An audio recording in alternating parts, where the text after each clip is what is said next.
Place à la deuxième interview d'Europe 1 Soir. Bonsoir Emma Rafovitch. Bonsoir.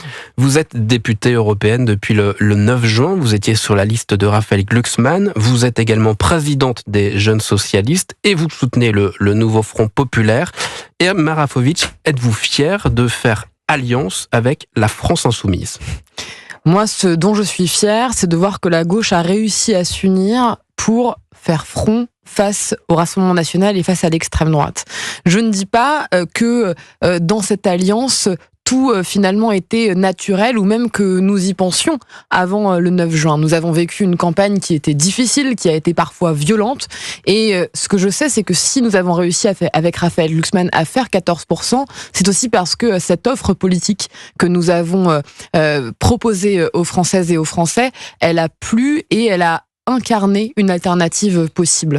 Et maintenant, dans cette gauche-là qui s'est rassemblée, le Parti Socialiste, Place Publique, le cap clair que nous avons fixé avec Raphaël Glucksmann, eh bien, il est bien présent. Et c'est ça aussi qui est au centre de cette alliance. Mais quelle est votre position quant à Jean-Luc Mélenchon ? Est-ce que c'est un personnage politique qui aujourd'hui vous dérange ? Bien sûr. Moi, Jean-Luc Mélenchon, c'est un personnage politique qui est clivant, avec qui aussi j'ai des désaccords. J'ai de nombreuses reprises dénoncé certaines prises de position.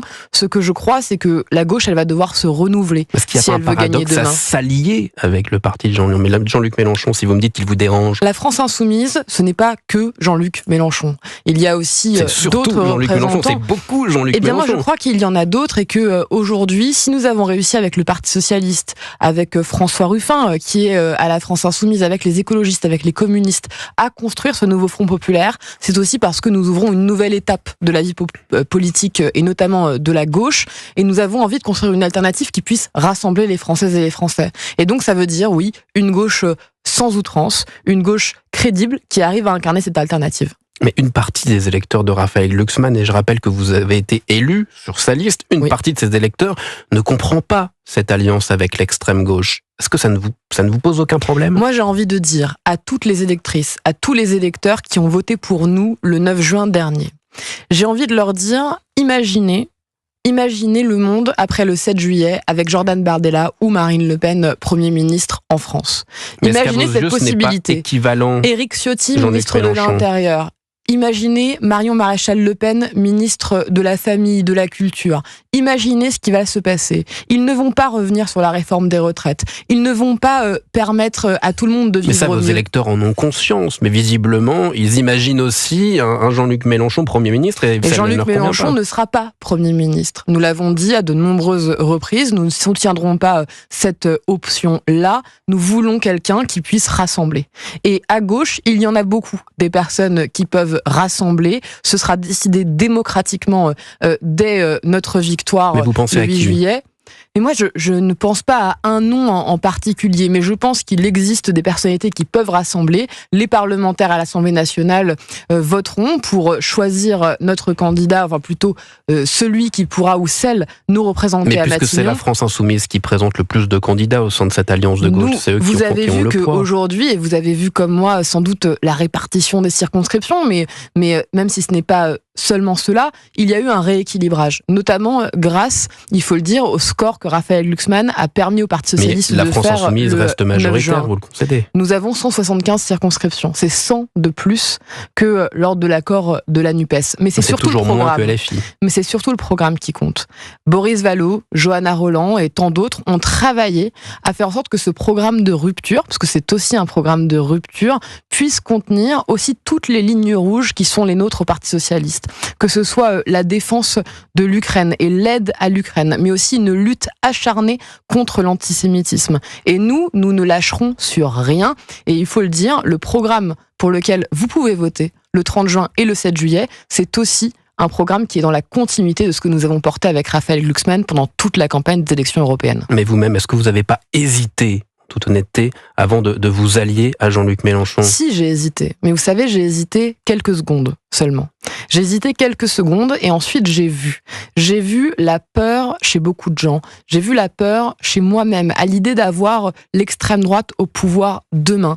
Et donc, quand cette peur-là existe, ce qui finalement gagne, Ce n'est pas l'hésitation, c'est un sens des responsabilités. Aujourd'hui, la gauche, elle est face à une responsabilité historique. Nous l'avons vu, Emmanuel Macron est balayé. Il n'existe déjà plus.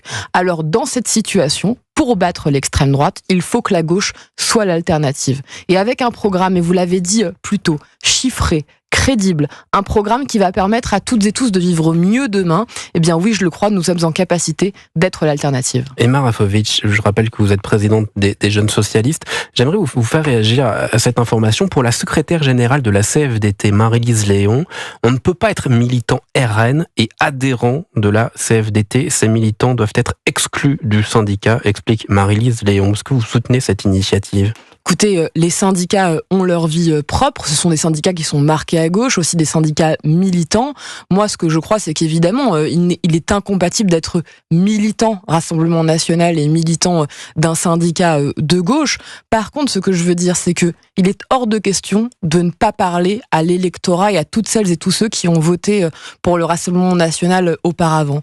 Moi, je veux dire à toutes celles et tous ceux qui, par désespoir ou par colère, ont choisi parfois de glisser un bulletin Jordan Bardella ou Marine Le Pen dans l'urne, je veux leur dire, non pas qu'ils se trompent, mais que nous entendons leur colère et que le meilleur débouché pour leur colère, c'est un bulletin pour vivre mieux. Et ce bulletin-là, c'est le bulletin pour les candidates et les candidats qui portent les valeurs du Nouveau Front Populaire et du Parti Socialiste. Mais si cette colère l'emporte le 7 juillet au soir, est-ce que vous la respecterez ? Je vous pose la question parce que on peut commencer à entendre ici et là qu'il y aurait des manifestations, qu'il y aurait du chaos. On entend parfois même des fonctionnaires expliquer qu'ils ne respecteraient pas les consignes établies par le Rassemblement National au pouvoir. Quelle est votre position là-dessus ? Est-ce que vous respecterez la démocratie si le Rassemblement National l'emporte ? La démocratie sera respectée, mais vous parliez des manifestations qui seraient un chaos. Les manifestations, c'est un cadre démocratique, c'est une expression démocratique. Mais alors après, moi, je dis, c'est une expression démocratique, une élection en l'occurrence. Une élection, évidemment, a des résultats que je respecterai, mais je fais tout,